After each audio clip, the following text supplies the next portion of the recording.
Se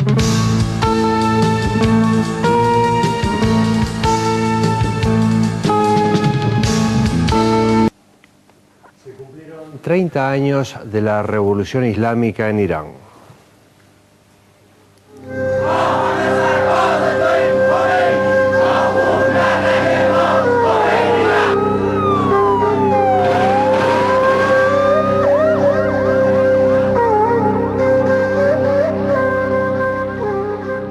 Profundas desigualdades sociales, persecuciones políticas y un escandaloso proceso de occidentalización crearon las condiciones propicias para que en Irán germinara la revolución. Las tensiones fueron creciendo y en pocos días Washington vio cómo caía en desgracia uno de sus aliados en Medio Oriente. El malestar comenzó a generalizarse desde principios de 1979 y las movilizaciones callejeras pasaron a formar parte de la vida cotidiana.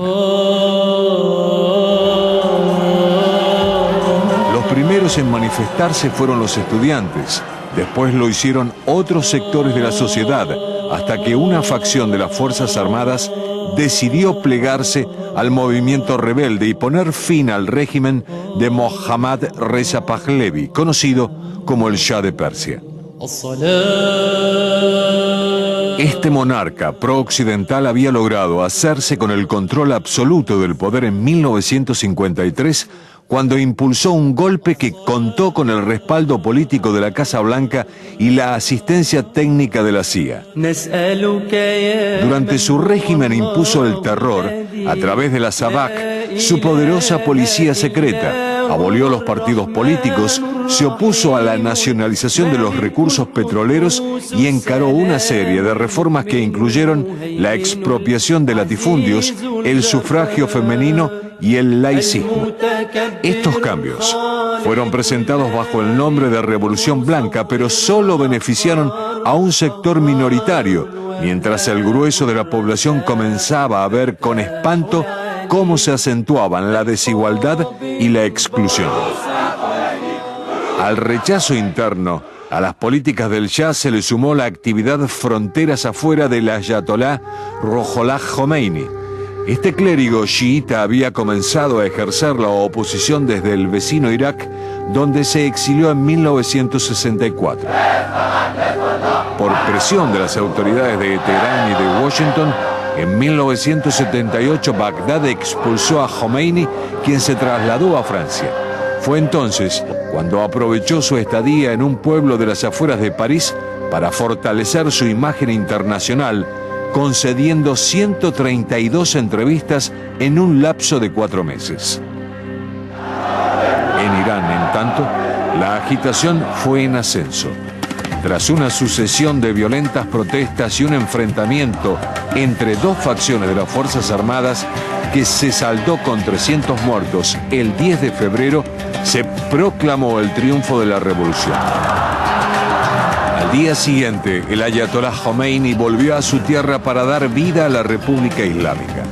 Para ese entonces, el Shah de Persia estaba fuera del país, ya que el 16 de enero de 1979 había iniciado un exilio que lo llevó a Marruecos, Bahamas, México y Panamá para concluir su periplo en Egipto, donde permaneció hasta su muerte en 1980. En el mundo bipolar de aquellos años, la Unión Soviética reconoció casi de inmediato al nuevo gobierno iraní, mientras que las relaciones con Washington se fueron tensando hasta desembocar en la denominada crisis de los rehenes.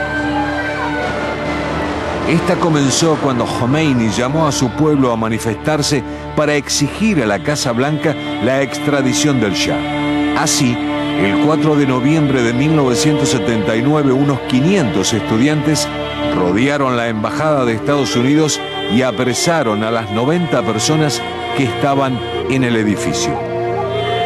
En la confusión, 6 lograron escapar y otras 13 fueron liberadas, mientras que el resto permaneció 444 días en cautiverio. La crisis de los rehenes cortó las relaciones diplomáticas entre ambos países y significó un duro revés para el entonces presidente de los Estados Unidos, Jimmy Carter, quien ordenó una operación secreta de rescate que terminó en un estrepitoso fracaso, con 8 soldados muertos cuyos cuerpos fueron exhibidos al resto del mundo a través de la televisión. Los cautivos de la embajada finalmente fueron liberados el 20 de enero de 1981, cuando Ronald Reagan estrenaba el traje de presidente. Para esos tiempos, la revolución iraní no gozaba de la fortaleza inicial, ya que el 22 de septiembre de 1980 el país había sido invadido por el vecino Irak, presidido por Saddam Hussein, quien contó con el apoyo de Washington en una guerra que se extendió durante 8 años.